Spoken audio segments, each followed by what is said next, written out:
नमस्कार दोस्तों, स्वागत है आपका अपने YouTube चैनल इंडियन मैथ्स पे। और मैं टीपी सुतार, मानव भूगोल चैप्टर नंबर 2 विश्व जनसंख्या वितरण घनत्व एवं वृद्धि में आज की वीडियो लेक्चर के अंदर अपन बात करने वाले हैं जनांगीय संक्रमण। ठीक है, यानी कि जनांगीय संक्रमण होता क्या है और इसका उपयोग कहाँ होता है। ठीक है, देखिए दोस्तों, आइए कि जनांगीय संक्रमण का तात्पर्य है कि जैसे ही किसी समाज, ग्रामीण, खेतीहर और अशिक्षित अवस्था में उन्नति करके नगरीय, औद्योगिक और साक्षर बनता है तो किसी प्रदेश की जनसंख्या उच्च जन्म दर व उच्च मृत्यु दर से निम्न जन्म दर व निम्न मृत्यु दर में परिवर्तित किया जा सकता है। ठीक है, और इन परिवर्तन अवस्थाओं को ही सामूहिक रूप से जनांगीय चक्रीय जनांगीय संक्रमण कहा जाता है। देखिए, स्पष्ट शब्दों में सरल भाषा में समझाने की कोशिश करूंगा। ठीक है, देखिए, किसी क्षेत्र विशेष की बात करेंगे अपन। इस वीडियो लेक्चर के पहले के वीडियो लेक्चर में भी हमने जो जनसंख्या वितरण वृद्धि की बात की थी, यानी कि विश्व जनसंख्या की बात की थी, तो एक क्षेत्र विशेष का मान लिया था। यानी कि हम विश्व की बात करें तो संपूर्ण भारत को एक क्षेत्र विशेष मान सकते हैं। ठीक है, तो एक क्षेत्र विशेष में हम जनसंख्या की बात करने वाले। ये बोल रहा है कि किसी क्षेत्र विशेष की जनसंख्या में, और जनसंख्या की बात होगी तो लोगों की बात करेगा कि जनसंख्या, किसी क्षेत्र विशेष की जनसंख्या यानी कि वहां के लोगों में यदि अशिक्षित लोगों को शिक्षित किया जाए, खेतीहर, किसान या मजदूर वर्ग को औद्योगिक क्षेत्र में लाया जाए, इसके साथ साथ ये बोल रहा है कि उनमें क्या किया जाए और ज्यादा चेंजिंग किया जाए, जैसे कि उसमें उन्नति करके समाज कल्याण कारक के रूप में इनके साथ साथ और भी ऐसे कुछ कानून के तहत किया जाए जिसमें क्या होता है कि उच्च जन्म दर है वो निम्न जन्म दर में परिवर्तन हो जाएगा और उच्च मृत्यु दर भी निम्न मृत्यु दर में परिवर्तित हो जाएगी। यानी कि किसी समाज में शिक्षित लोगों की संख्या बढ़ती है, अशिक्षित लोग पहले थे लेकिन अब नहीं है, तो उस समाज का कल्याण निश्चित है। यानी कि वो समाज है वो डेवलप करने लगता है, विकासशील हो जाता है, और ये भी कह सकते हैं कि हम समय के अनुसार वो विकसित भी हो जाता है। ठीक है ना, तो कहने का मतलब यही है कि किसी क्षेत्र विशेष के लोगों को, जैसे कि नगरीय और खेतीहर लोगों को, सॉरी यहाँ ग्रामीण लिखना था आपने, ग्रामीण लोगों को, ठीक है ना, क्या लिखना है, ग्रामीण, यानी ग्रामीण लोगों को नगरीय लोगों के रूप में बदलना, यानी कि एक मजदूर वर्ग है वो एक उच्च वर्ग का कार्य करे। ठीक है, और खेतीहर, किसान या फिर मजदूर वर्ग है वो औद्योगिक क्षेत्र में परिवर्तित हो जाए। इसके तहत जनांगीय संक्रमण के तहत जनांगीय संक्रमण यही कहता है कि निम्न वर्ग के लोगों को साक्षर करके उच्च वर्ग के लोगों या फिर औद्योगिक क्षेत्रों या नगरीय क्षेत्रों के रूप में लाया जा सकता है। ये प्रक्रिया हमें उच्च जन्म दर से निम्न दर की ओर ले जाएगी और उच्च मृत्यु दर से निम्न मृत्यु दर की ओर ले जाएगी, ताकि जो जनसंख्या वृद्धि नियंत्रण है वो बहुत आसानी से हो सकता है। ठीक है ना, आई होप ये बात आपको समझ में आ गई होगी। अब देखिए, मैं समझाने की कोशिश करूंगा सरल शब्दों में कि पहले लोग क्या थे, अशिक्षित थे। ठीक है, अशिक्षित थे, उनमें समय के अनुसार क्या हुआ कि लोग शिक्षित हो गए। ठीक है, शिक्षित हो गए, तो देखिए अशिक्षित लोग क्या करते हैं, साधारण अपना धंधा करेंगे, खेती बाड़ी करेंगे, मजदूरी करेंगे। ये क्या करेंगे, मजदूरी करेंगे, मजदूर वर्ग के रूप में काम करेंगे, और क्या करेंगे, इसके साथ साथ खेती बाड़ी करेंगे खेतीहर के रूप में। ठीक है, तो जनांगीय संक्रमण हमें ये बताता है कि समय के साथ इनमें चेंजिंग लाया जाए, तो इनमें चेंजिंग आने के कारण, समाज शिक्षित होने के कारण क्या होता है कि जो उच्च जन्म दर होती है ना, यानी कि बहुत ज्यादा लोगों को बच्चों का जन्म हो रहा है, तो वो कम हो जाएगा, यानी कि निम्न जन्म दर हो जाएगी। तो उससे अपना उच्च जन्म दर, उच्च जन्म, मैं सीबीआर लिखता हूँ, सीबीआर लिखता हूँ। हमने पिछले वीडियो में करके आए हैं कि जन्म दर क्या होता है, मृत्यु दर क्या होता है, प्रवास क्या होता है, क्योंकि ये एक जनसंख्या परिवर्तन की घटक है। ठीक है ना, मैं सीबीआर लिखता हूँ, सीबीआर, यानी कि सीबीआर यानी ये वॉल्यूम रेट हो जाता है, जन्म दर हो जाती है। ठीक है, और एक अपने सीडीआर की बात की, ठीक है, सीडीआर ये डेथ रेट यानी मृत्यु दर हो जाती है। तो पहले क्या थी कि मृत्यु दर और जन्म दर बहुत अधिक थी, इसके कारण जनसंख्या में परिवर्तन तो हो रहा था। आपको पता है कि समय के अनुसार जनसंख्या बढ़ती जा रही है और जनसंख्या में परिवर्तन होता है, लेकिन यदि समाज शिक्षित हो और लोगों का जो खेती या ग्रामीण लोग हैं वो एक औद्योगिक क्षेत्र में, नगरीय क्षेत्र में काम करने लग जाए, तो उनमें क्या है कि सोच का विकास होगा और जैसे जैसे उनकी सोच बढ़ेगी तो उसके क्षेत्र, उनके बिजनेस में और समाज में भी विकास आवश्यक होगा। और देखिए इसके साथ हम बात करने वाले हैं कि जनांगीय संक्रमण का सिद्धांत का उपयोग कहाँ किया जाता है। तो भाई जनांगीय संक्रमण का सिद्धांत सब भाषा में मैंने नोट्स के रूप में लिखा है कि जनांगीय संक्रमण सिद्धांत का उपयोग किसी क्षेत्र विशेष की जनसंख्या के वर्णन तथा भविष्य की पूर्वानुमान के लिए किया जाता है।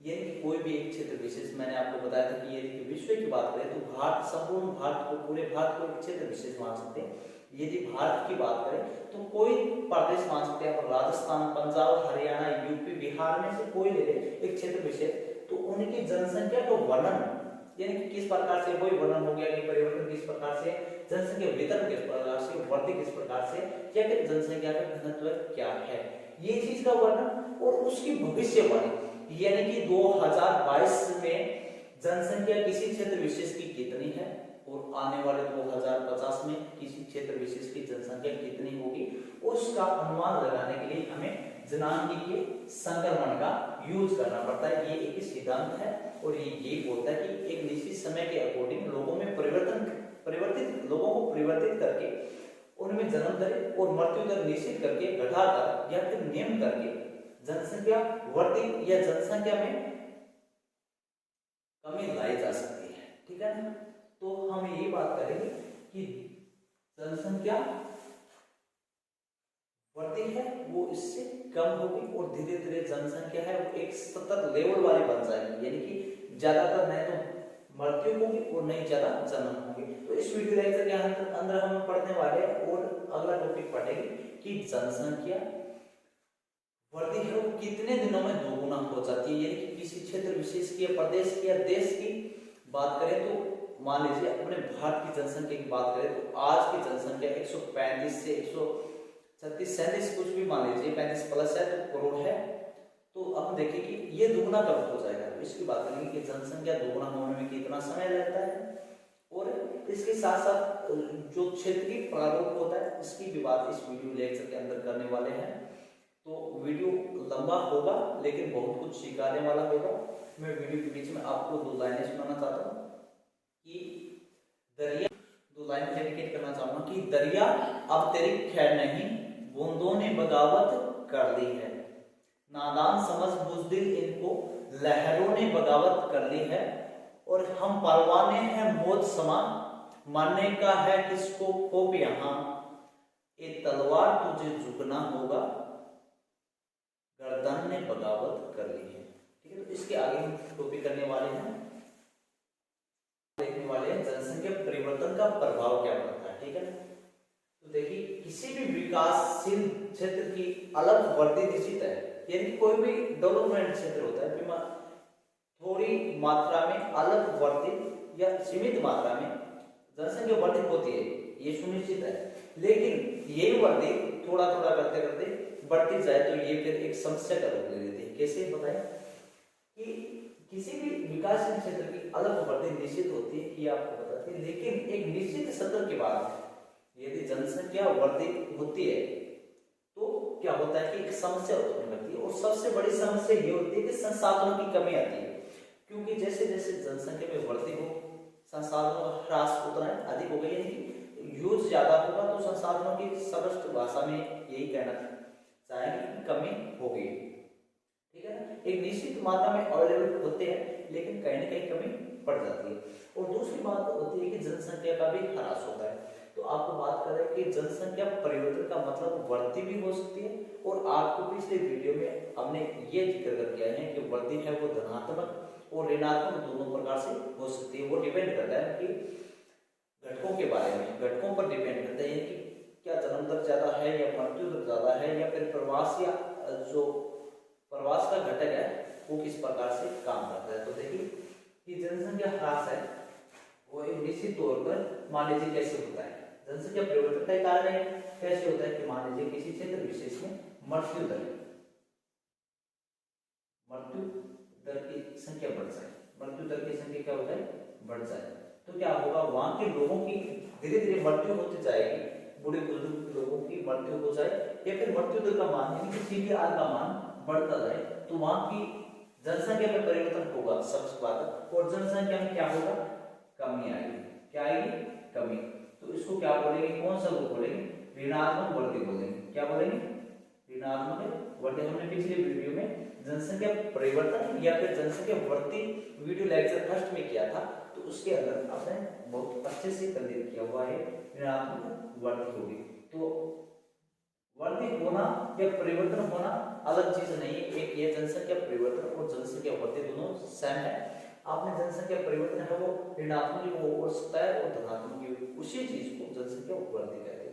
अब देखिए कि लोग जैसे जैसे यदि बढ़ेंगे तो उनकी संसाधनों की आवश्यकता भी बढ़ेगी, क्योंकि लोगों की आवश्यकता बढ़ेगी और आवश्यकता बढ़ने पर संसाधनों को उपयोग या फिर यूज भी ज्यादा होगा, तो एक टाइप से संसाधनों की कमी हो जाएगी या असीमित संसाधन हो जाएंगे, यानी कि आपूर्ति नहीं हो पाएगी। एक पूर्ति की बात करें तो वो नहीं हो पाएगी, तो फिर वो एक खतरनाक साबित होता है जनसंख्या बढ़ोतरी या जनसंख्या वृद्धि। तो इसके बाद हम करेंगे जनसंख्या नियंत्रण के उपाय, ठीक है, क्या क्या उपाय है जिससे जनसंख्या को कंट्रोल किया जा सकता है। और इसके बाद बचता है आपका एक थॉमसन बोल्स सिद्धांत, यानी कि थॉमसन ने अपने सिद्धांत में क्या कहा था। और इसके बाद हम बात करने वाले हैं जनसंख्या नियंत्रण के उपाय, यानी कि जनसंख्या को किस प्रकार से नियंत्रित किया जा सकता है या फिर कंट्रोल किया जा सकता है। देखिए सबसे पहला काम होता है परिवार का नियोजन, यानी कि एक परिवार को एक सीमित संख्या तक कैसे रखा जा सकता है या फिर छोटा परिवार संयुक्त परिवार रखना चाहिए, ये परिवार नियोजन होता है, ठीक है। लेकिन कई बार होता है कि सरकार से नई नियम या गाइडलाइंस चलाए जाते हैं कि बच्चे दो ही अच्छे, इस प्रकार से कुछ होता है, या फिर ऐसे कहा जाता है कि दो बच्चे होंगे उन्हें ही सरकारी नौकरी का अवसर मिलेगा या फिर उन्हें सरकारी लाभ है जो भी है वो दिया जाएगा। इस प्रकार से परिवार नियोजन के लिए हर कोशिश की जाती है जनसंख्या नियंत्रण की। और दूसरा होता है सबसे बड़ा यदि कोई उपाय है तो गर्भ निरोधक, ठीक है ना। तो इसका क्या होता है कि गर्भ निरोधक से भी एक तो महिलाओं का स्वास्थ्य बना रहता है और इसके साथ साथ जनसंख्या वृद्धि में भी कमी आती है, ठीक है, यानी कि जनसंख्या नियंत्रण हो जाता है। और दूसरा अपना आता है थॉमस बोल्स सिद्धांत, यानी कि आपका 1993 में थॉमस बोल्स सिद्धांत ने एक बात कही थी, इसका सिद्धांत या फिर कथन कह सकते हो आप, ठीक है ना, क्या कह सकते हो, कथन, यानी कि बात कही थी कि जिस प्रकार से खाद्य आपूर्ति या भोजन सामग्री नहीं बढ़ेगी जिस तेजी से, उससे ज्यादा कहीं ज्यादा तेजी से लोगों की संख्या बढ़ेगी। उन्होंने क्या कहा कि जिस प्रकार से खाद्य आपूर्ति या भोजन सामग्री नहीं बढ़ेगी उससे कई गुना तेजी से लोगों की संख्या बढ़ेगी, यानी कि जनसंख्या वृद्धि के बारे में इन्होंने अपना कथन दिया। उन्होंने कहा कि खाद्य आपूर्ति की अपेक्षा लोगों की संख्या तेजी से बढ़ेगी, ठीक है। और इन्होंने बताया कि जनसंख्या वृद्धि का जो परिणाम है या फिर क्या रिजल्ट आने वाला है वो बताया कि अकाल है, यानी कि जनसंख्या होने के कारण लोगों में अकाल, इलाकों में अकाल हो जाएगा या फिर किसी क्षेत्र विशेष में अकाल की संभावना हो जाएगी या अकाल की परिस्थिति आ जाएगी। बीमारी है तथा उन्होंने कहा कि युद्ध से अचानक गिरावट हो सकती है, ज्यादा जनसंख्या वृद्धि के कारण किसी से कोई दूसरा क्षेत्र हमला करते हैं तो वहां के लोगों में बहुत गिरावट आ जाती है, लोगों की संख्या में बहुत अधिक गिरावट आ जाती है। तो ये बात होता है कि क्षेत्र विशेष में खाद्य आपूर्ति न होने के कारण वहां भूखमरी का परिस्थिति हो सकता है या फिर अकाल हो सकता है और बीमारियां भी बहुत ज्यादा होती है, ठीक है। और हम देखेंगे क्वेश्चन की भारत की वार्षिक जनसंख्या वृद्धि दर क्या है, यानी कि सालाना कितने परसेंट वृद्धि होती है जनसंख्या में। तो भारत की बात करें तो सालाना 1.64% की वृद्धि होती है, यानी कि पूरी जनसंख्या है उसका 1.64% हर वर्ष बढ़ती है, ये प्लस होती है इतना भारत में। तो ये धनात्मक वृद्धि होती है, क्या बोला, धनात्मक वृद्धि, धनात्मक वृद्धि। इस प्रकार से आपका जो सेकंड चैप्टर है विश्व जनसंख्या वितरण घनत्व एवं वृद्धि वो यहाँ कंप्लीट होता है। और वीडियो अच्छा लगे तो लाइक करना, अपने साथी दोस्तों को शेयर करना। आई होप ये वीडियो आपने बहुत अच्छे से क्लियर कर लिया होगा। मिलते हैं अगले वीडियो में, तब तक के लिए जय Hind. Thank you so much.